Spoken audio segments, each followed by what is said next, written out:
This is probably the 6th time that I'm trying to film this video, but we're in a new setting and I feel more calm and relaxed, so let's catch up.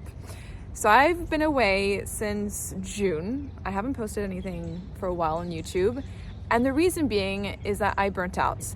Now, it's not the nature of the job that is so difficult, it's the pressure that I put on myself every single day that has led to the burnout. If any of you have experienced burnout or burnout-like symptoms, you may be able to relate to this. It came to a point where my anxiety was so high that just receiving a simple email that didn't require much effort would give me heart palpitations.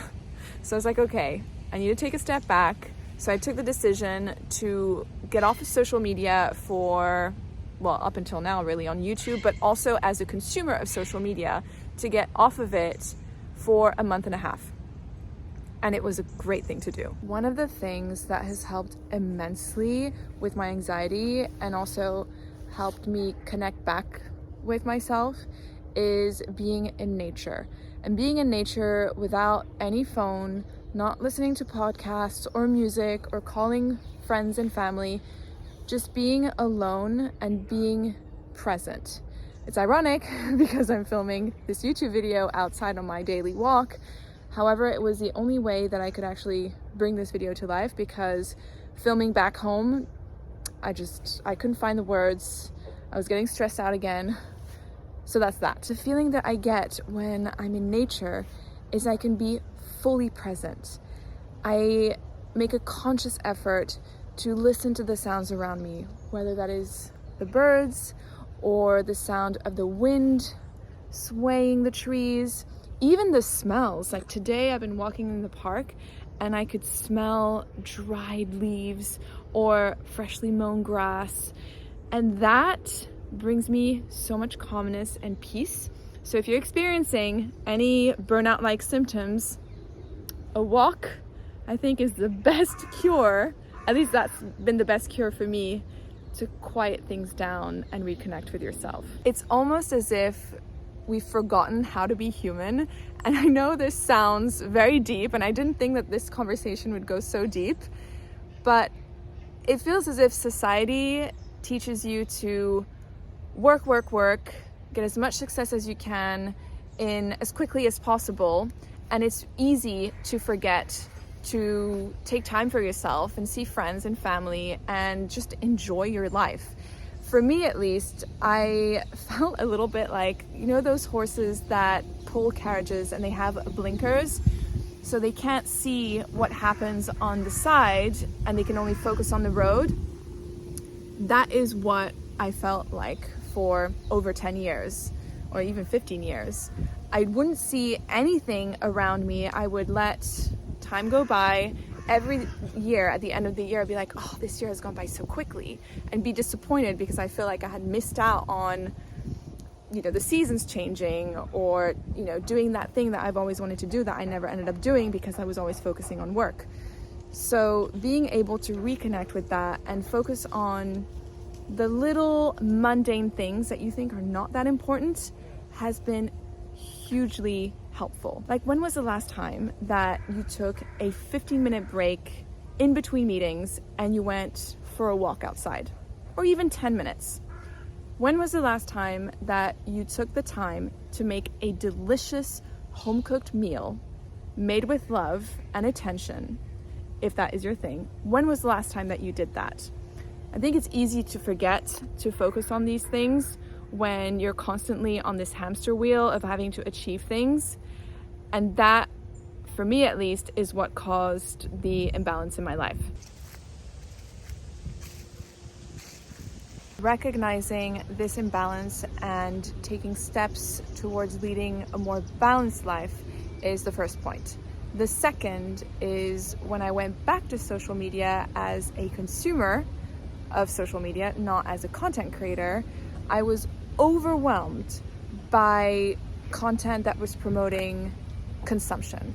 We're living in an overconsumption society, and it's as if you need to buy, and if you don't, then you're missing out. And this overconsumption is also translated into fragrances. Every time I open my Instagram feed, or even TikTok, on fragrance TikTok, I would see people talking about this new fragrance, that new fragrance.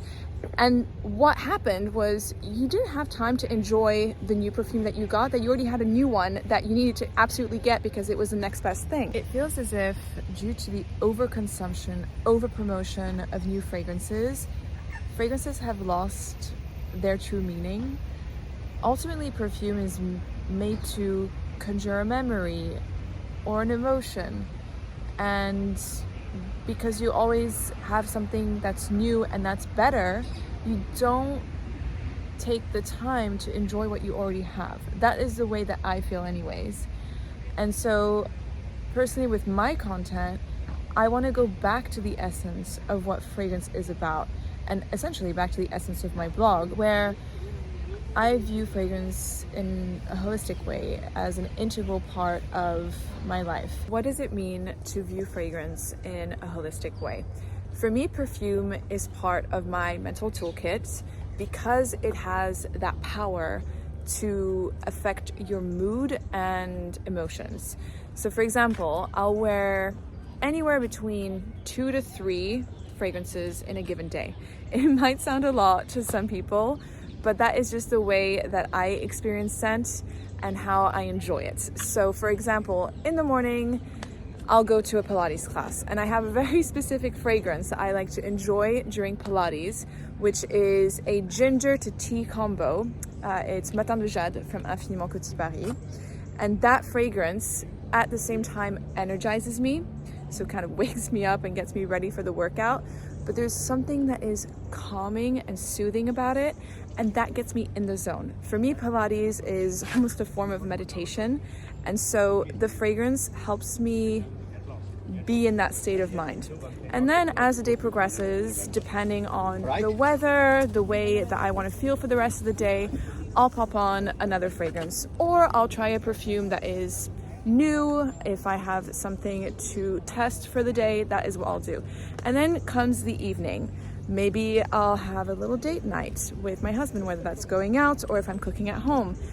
I want to wear a fragrance that embodies that feeling, maybe of seduction or of feeling cozy, whatever it may be. And then, and some people think I'm a little insane for this, I actually enjoy to wear fragrance to go to bed. And usually that is a musky perfume with some light, delicate floral touch. And that just makes me feel extra pampered.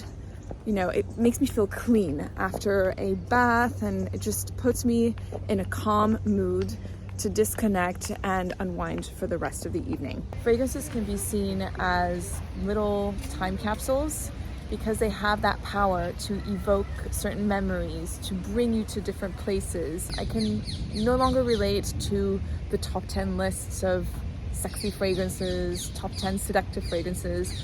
That fundamentally wasn't really me.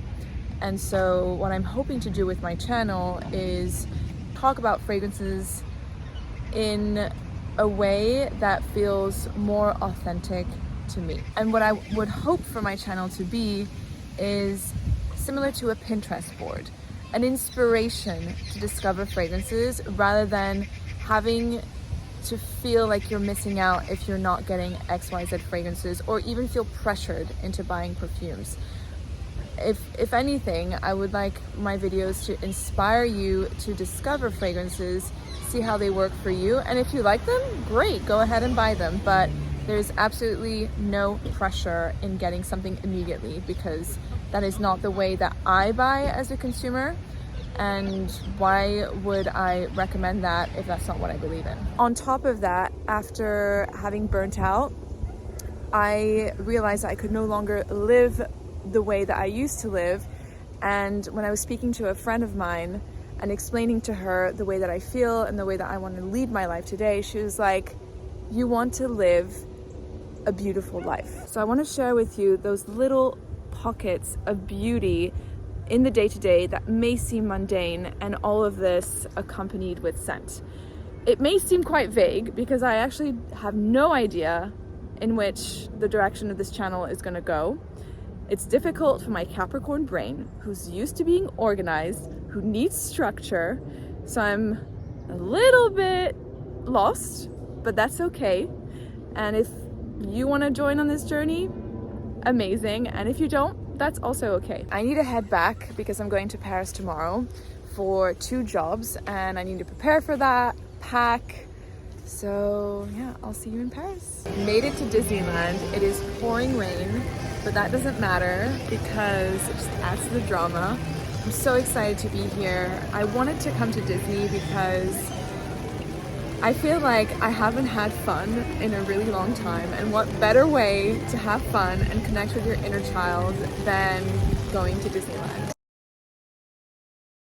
Look, we're celebrating Halloween, and the last time I was here, it was also during Halloween, probably 15 years ago, and I remember the decor was so festive, and I want to see pumpkins everywhere. I want to go to the haunted house.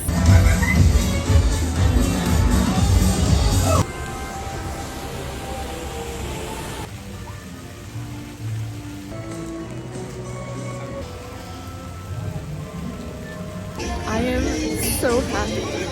Oh, my cheeks are hurting because I can't stop smiling. This is so cool. And I think I have found my favorite attraction that I used to go to like 15 years ago, which is Space Mountain.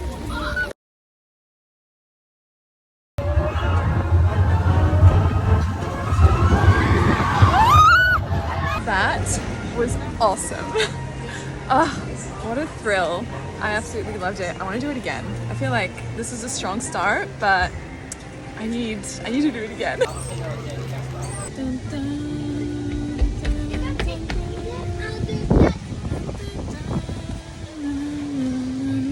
The smell of popcorn is calling me. Popcorn is secured.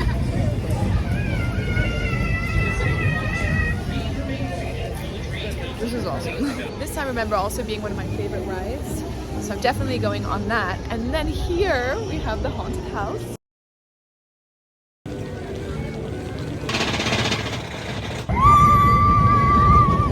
Je suis Zara mouillée. That was so fun. The rides are the best. Anything that has to do with, how do you say, I know this in English, how do you say this? Roller coaster is the best.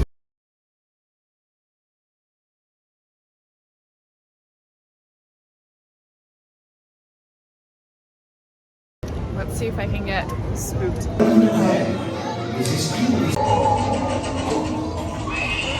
I love a creepy haunted manor. Very fitting for this time of the year. So I really enjoyed that. Today was the perfect day. It was so nice to reconnect with my inner child, just to have fun and be immersed in Disney. I screamed at the top of my lungs during the roller coaster rides. It felt so good. Like, when was the last time that you screamed and just let it all out? That was so cathartic. It was the best release of energy. And I forgot to mention, I'm actually in Paris for work, but I'm trying this new thing where I'm working but also finding some personal balance. So today I had a day off, which is why I decided to have a day for myself and go to Disney. So yeah, it was the best. Really enjoyed it. And actually yesterday, after I had finished my work obligations, I decided to take a little walk through Paris. I wanted to go to the Cézanne store to check it out, but then I got stopped in my tracks by this beautiful gallery where there was these old bookshops and everything was beautiful. And it's these little moments that bring me joy in my day-to-day. I discovered this incredible, I don't know how to say it in English, but it's a place where they sell 19th to 16th century prints, and I actually ended up getting some because I couldn't resist. And let me show you. I was looking for perfume specific prints. They didn't have any, but we have some fragrant flowers, and I thought that this was so beautiful. It's this artist that brings flowers to life through people, and it tells a story, and I think this is so romantic. So this is the tuberose. I also got this flower, which I actually don't know what it's about. And then we have the jasmine, where actually you can see some perfume bottles. So these will be going into my office. I need to get them framed and make them look really pretty. I'm so excited to have these. At the moment, I'm really into finding vintage pieces. So I feel like a new obsession has been unlocked when I went to Kempton Antique Market just outside of London. And it's just a whole new world that's opened up. I actually bought a mirror that was so affordable but beautiful that I'm thinking of putting in my bathroom as a nice little decorative piece. Anything that has to do with the home, DIY, painting, all of that, I'm really into. A little bit of eye cream. I need to look alive tomorrow. Big day ahead. Up.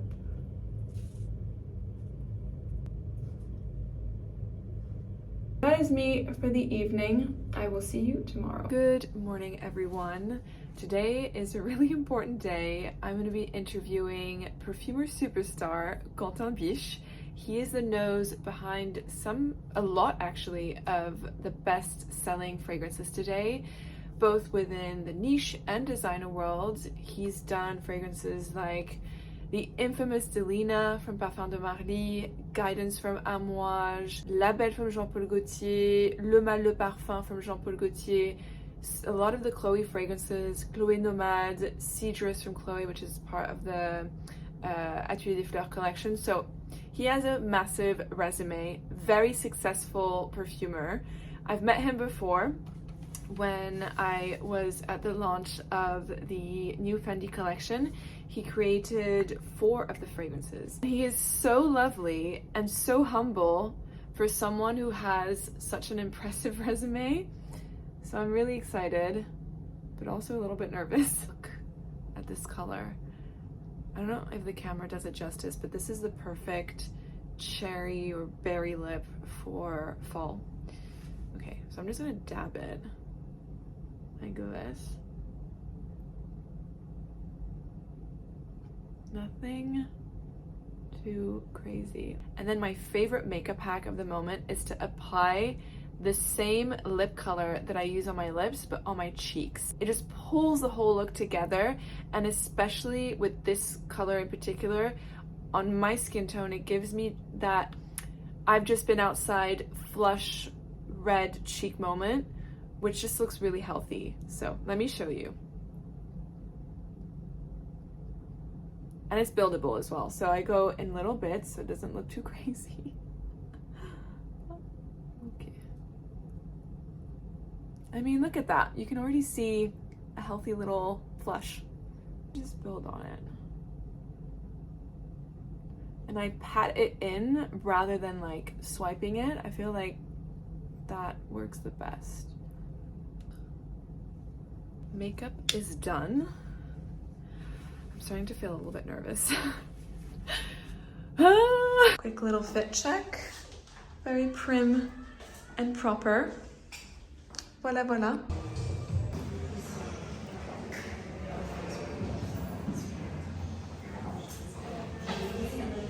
I just wrapped up the interview with Quentin. He is such a delight, and the way that he explains his fragrances, he's like a poet. He really brings the fragrances that he creates to life. It's as if you could smell them, but without them being physically there. So I really enjoyed that. That pretty much wraps up my trip to Paris. I have 30 minutes left, so I'm gonna do a little bit of window shopping, and I'll see you back in London.